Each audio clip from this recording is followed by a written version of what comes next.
ये जो आपको अनुभव करती हैं कि इसके पास पावर है, तो पावर लेने के लिए भी आएगी, मगर जब पावर लेने के लिए आपके ओरा के अंदर आएगी तो वो मुक्त हो जाएगी। कई आत्मा सोचेगी इसके पास बहुत पावर है, ये ज्ञानी है, योगी है, क्योंकि आपका ज्ञान सुनता होगा ना, वो आत्मा है, सूक्ष्म जगत की आत्मा है। आप जो ज्ञान सुनते हो वो वाइब्रेशन पकड़ के सुनती है, तो वो जानती है कि वो योग करता है, तो योग का सूक्ष्म में वो देख पाते हैं आपका ओरा अच्छा होता है तो वो पावर लेने के लिए आती है।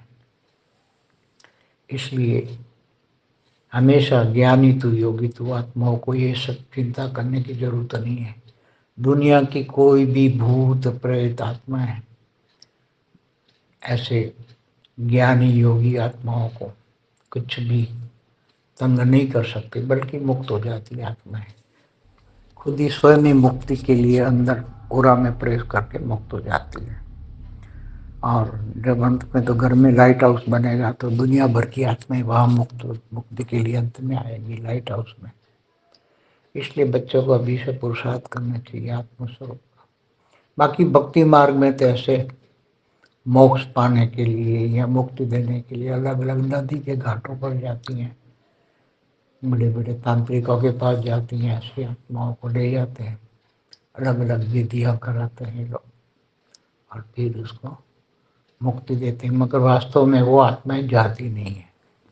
वो कहते वो आत्माएं वहाँ जाती नहीं। चलो हमारे गुजरात में नर्मदा के किनारे वहाँ उसकी मुक्ति के लिए, मोक्ष कराने के लिए विधि कराते हैं नर्मदा नदी के किनारे।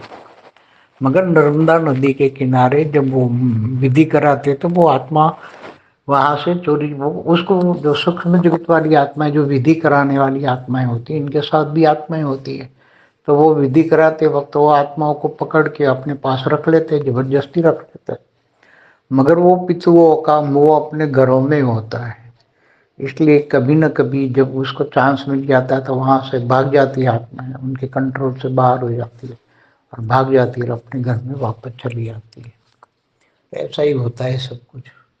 तो उनको वास्तव में मोक्ष देना है तो ऐसी आत्माओं को योग बल से ही, परम लाइट से ही, परम पावर से ही मोक्ष दे सकते हैं।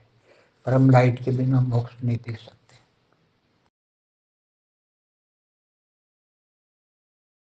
बेहद की परम शांति सोचो, बोलो परम शांति। Join us daily for our morning life meditation